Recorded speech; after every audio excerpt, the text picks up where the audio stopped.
ويذكر أي مما جاء من الأثر عن سفيان بن سعيد الثوري رحمه الله تعالى قوله: ما عالجت شيئا أشد علي من نيتي. ما عالجت شيئا أشد علي من نيتي. هذا الأثر مذكور في تذكرة السامع والمتكلم أيضا.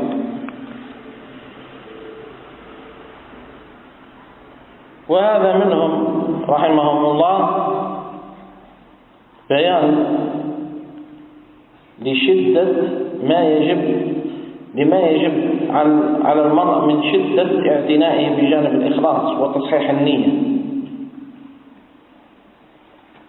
والذين جاهدوا فينا لنهدينهم سبلنا، أي كلما كان المرء مجاهدا لنفسه على تصحيح النية، ساعيا حريصا على ذلك،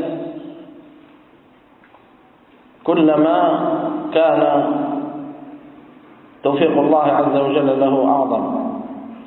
والذين جاهدوا فينا لنهدينهم سبلنا، يوفقهم الله عز وجل، يبين لهم ويرشدهم إلى سبيل الرشاد ويوفقهم إليه بسبب مجاهدتهم أنفسهم،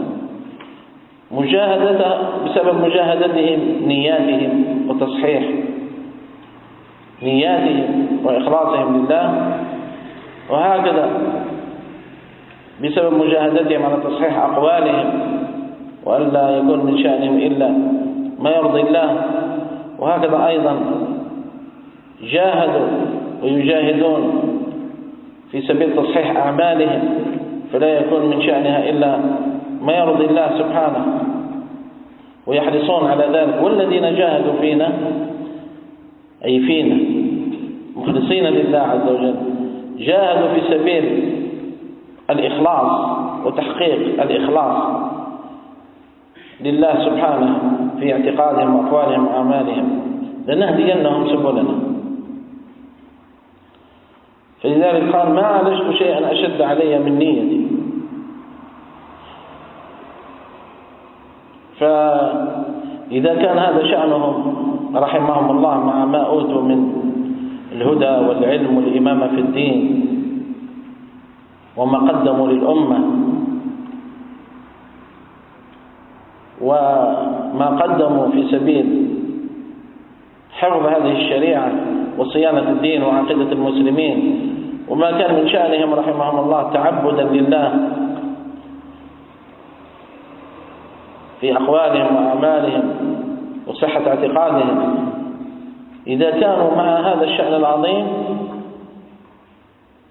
كانوا يجاهدون أنفسهم أشد المجاهدة على تصحيح النية، فكيف بحالنا نحن؟ وهكذا كان شأن النبي صلى الله عليه وسلم، يقوم الليل حتى تتفطر قدماه، فتقول له عائشة في ذلك فيقول: أفلا أكون عبدا شكورا؟